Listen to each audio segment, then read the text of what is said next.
NFL Week 10 is here. Another week in the NFL and, more COVID issues. COVID continues to hit the NFL, limiting teams' practice throughout the week, putting guys on lists because they're close contact with guys. It's been crazy, guys. It's hard to judge too when guys don't practice, right? How are they going to look? How's the team going to adapt to, half the team or, a handful of guys being out? So it has been tricky. I know a couple big names, Big Ben, Mayfield. It looks like they're going to be cleared for their games.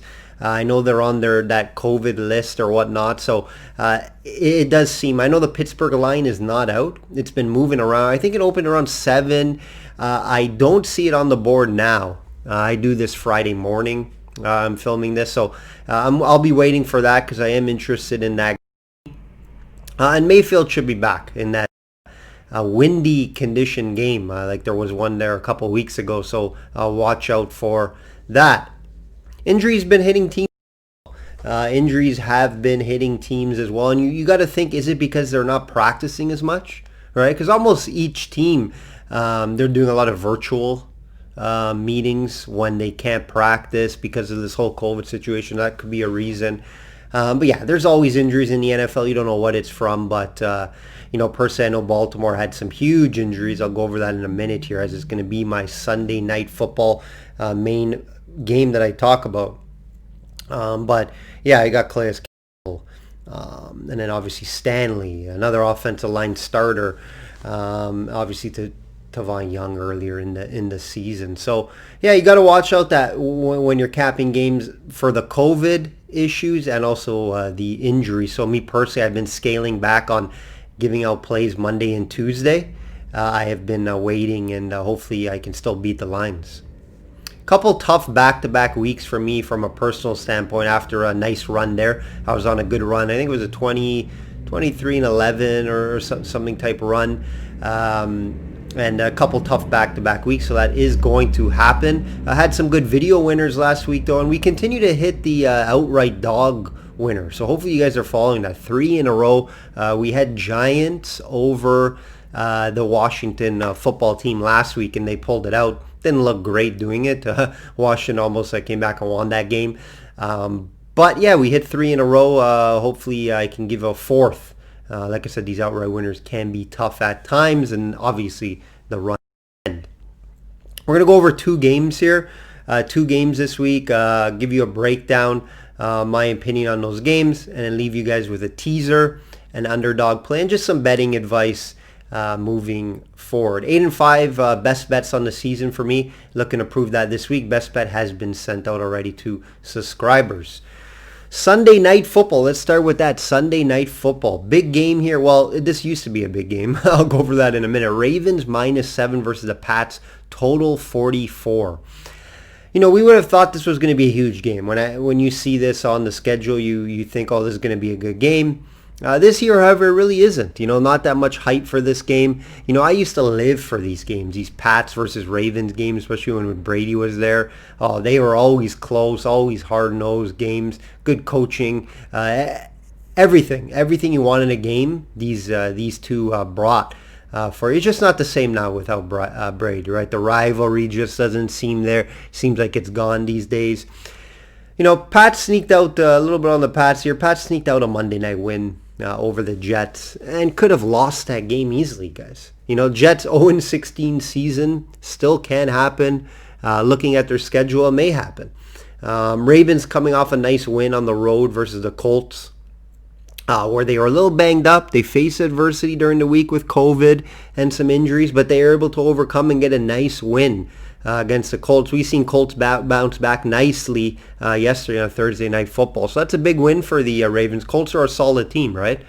So that definitely was a nice win for them on the road. They struggled early in that game. They did struggle early, but I like the changes they made at half. They were able to move the ball a lot easier. Greg Roman, who at times this year I feel like he's been very questionable with his play calling. I think they let Lamar throw and open up the field more, and he looked good, right? I think certain games they have to be able to balance both running and passing, and the passing was open for Lamar in the second half, and that's what won them the game, and obviously their defense as well, right? Yeah, so little question marks with Greg Roman. I think he'll be able to bounce back. I think he'll be able to have some nice play calls here for the Ravens down the stretch as well. The D looking great though. No complaints with the D. It is top 5 in the league in pass rush, close to the top of the league in pass D. Their only weakness has been their rush D, and it's not really that much of a weakness. I think it's around 10th. But if you've seen the game, Colts was able to run over 100 yards on Ravens last week. So that's what Pats do, right? They can run with Newton and then the handful of guys they have to rush. They use that three guys, with Burkhead, Harris, and then now Sony Michel looks like he's back. Ravens will rush a lot here as well in this one. Ingram should be back to help that out. Ravens obviously number 1 ranked team in rushing yards, total team rushing yards. A couple notables for Pats. Gilmore may be out again for this one. Don't think he practiced all week as of yet. Obviously, they still have Edelman out, and their wide receiver corpse is all up in the air. Calais Campbell, big injury last week. Looks like he's going to be out for about 3 or 4 weeks. That's huge for Ravens. Especially Campbell has been leading the team in sacks. So that's something to look at here. They are deep. They are deep on the D-line, so it's nothing to worry about too much. Secondary will get Humphrey back as well, so that's good news. Newton's going to struggle a lot in this game, guys, to throw the ball, in my opinion. He's going to have to rush a lot. Look at his props over in rushing. Don't know what it is yet, but I would look that way for Newton's props over. He's going to have to scramble. They're going to get to him. He's going to have to scramble. Pat's offensive line hasn't been great. So, look for Pats to run and in short passes out of the backfield. Burkhead could be involved in this game a lot. You may want to look at his props over as well. Line 7 right now for a good reason, even though it's on the road. I would lean Ravens -7. I like Ravens in a teaser, though. If you can get them down, right, to just a win or -1, 1.5, whatever you want to do. I do like Ravens to win this game on the road. And slight lean to the under. It's low, 44. That's why I don't love it, and I haven't made it a play.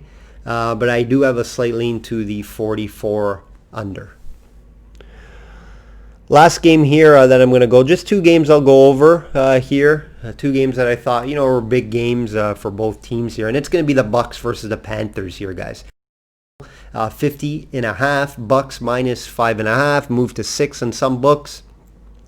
Not too many people seen the Bucs come out like that versus the Saints last week. Me personally, I didn't have a play on it until I jumped on live. I jumped live last week on the Saints. Got them at -1.5 after I seen that Brady first drive and after I seen Saints move the ball really easily. So that was early in the fourth quarter, first quarter there. You got to think the Bucs bounce back here, guys, on the road. The Brown experience didn't look great. I just hope it's not a distraction for them. I can't really tell. It's his first game, right? He only had 3 catches for 31 yards. I expect him maybe to have a little better game here and be more involved. But look for a Mike Evans game here. I think Mike Evans has a big game, and he'll be more involved in this one. CMC comes back for the one game, played well, total 150 yards with 10 catches, and he got hurt again. And he isn't playing this week. He got a shoulder issue. So he is not in this game. That's huge for the Panthers, especially out of the backfield, right? I don't think they were going to run much on him, but it's huge. I gave out the Panthers last week to cover on the video, plus 10.5. Hopefully you guys jumped on that. I just thought it was a little too many points. I just can't get there this week with the Panthers, guys. Panthers lost 4 in a row now. However, they've been able to hang around in games. Bridgewater actually looked pretty solid versus a good KC secondary. And you know me, I talk highly about that KC secondary. It's ranked top 5 for a reason. Now, with the Bucs, Saint dominated the Bucs D. Yes, Breeze picked them apart. He had a passer rating over 130. So you could look at, how I look at it is just a down game for them, and it's not a huge concern. I just think Saints had their number. They won both both games, right? So overall, though, on the season, the Bucs D has been solid, right? Ranked top against the top 10 against the pass, first against the run. So I think Mike Davis is going to struggle in this game, and I think Bridgewater and Carolina will have to be one-dimensional and just throw the ball. Bridgewater will have to step up here if the Pats want to hang around in this game, guys. And it's a hit or miss, in my opinion. Right? I just don't see the Panthers hanging around in this one. I think Brady off the worst game in his career, one of the worst games in his career, 44% passer rating, guys. I don't know when the last time it was that low. But I'll bet on Brady to come back here. I know it's not the same Brady, but I'll bet on him to have a better game. Carolina's solid versus the pass, yes, overall. However, Tampa Bay has so many weapons. So many weapons. Carolina hasn't played a team with this many options and weapons. I could even see maybe them running the ball as well. I would love to see Ronald Jones gets more involved. Make him the lead back. Fournette hasn't looked that good the past few days. Feed Jones 15 to 20 times. Get him back over the 100 yards per game and then open up the pass. That's how the Bucs were winning. I would love to see that again. I don't love the minus 5.5, 6, to be honest, guys. I would play the Bucs if I was going to play a side on here. But again, it's another game I like to tease down. Get them on the money line, get them in a teaser. But I would play the Bucs minus 5.5 just on the comeback and just them showing up here after a tough loss. It's a situational type bet, right? Them looking bad last week, them showing up this week. And it's obviously not the Saints they're playing. It is the Panthers, who are not playing good football right now, losing 4 in a row. I'll leave you guys with a couple plays here. Obviously, the underdog play. We hit 3 in a row, guys. Let's try to make it 4. Remember, these are plus money winners, outright winners. So let's go with this week, the Chargers. Yes, the Chargers. The Chargers team. And, I'll give you a few reasons why I like it. It's more of a situational spot. I bet against Miami 2 times already this year, and I lost both. But I think this is a spot where the Chargers can come in, surprise the Dolphins. Why are the Dolphins only favored by 1? There's a couple of reasons for that. 1, they're banged up, some COVID issues, some injuries on defense. 2 starters are out, Van Noy, and I think Thomas as well. Both their starters are out there. So that's a big concern. And it's just the Chargers, how they're losing games. Very close, right? They're losing games very close. Herbert's playing excellent. I continue to hit on him over passing props. I'll probably be on that again, passing yards this week. And, watching a couple interviews with the team, they're right there. I know the record doesn't look bad. They're not playing that bad, though. Right, they're in games. Last week they should have won. They took that touchdown away. I thought that was questionable. I think that it's only -1. It's a small dog, plus 105 for a reason. And Miami's at home playing that well. Why is it so low? Because I think Chargers are due for a win and they should win this game. So that's going to be the small dog play this week. Let's try to get 4 in a row with the Chargers. Teaser. I'll leave you guys with a teaser here. Up and down on the teasers this year. We're going to be on the Packers -6.5 and the Saints -3. 7-point teaser. Both teams should win. I'm not worried about either team losing this game. Packers -13.5, a little high. I think they could get there. Just because the weather's going to be cold down there. Jacksonville's not used to that, and the rookie quarterback should struggle in his second game. Saints -3, banged up San Francisco. That's going to get there. I think also they can cover the higher spread. So I like this teaser a lot this week. Hopefully it does cash for us. I gave this teaser out also to my subscribers. So leave you guys with some betting advice, and it's just on live betting. If you watch my videos last year or even Twitter, I also send out emails to my guys on betting advice as well each week. It's live betting and how important it could be. I really encourage it. Live betting can be very profitable. It allows you to see snaps. It allows you to see how the quarter's going. It allows you to see the game and how fast the game is being played. It allows you to see how the teams are showing up. I personally like to bet in the first quarter, live betting. I know some people like to bet throughout the game. I'll just do one live bet per game just to see how the first quarter is going, right? Last week I jumped on the Saints in the first quarter. You can see how that game is going early, right? I have a pretty good eye for that. I've been doing well in live betting. It's hard to give it out. I'll post it on Twitter, say, I jumped on this live game, but it's hard to give out to my guys, and it's hard to post live betting. But that's what I advise to you guys. I like totals mostly. I've jumped on some spreads, but I mainly like totals with unders because you can see how the game is going. You can see the weather. You can see how the defense is showing up. So I like betting unders in live games. So look out for that. Look out for weather.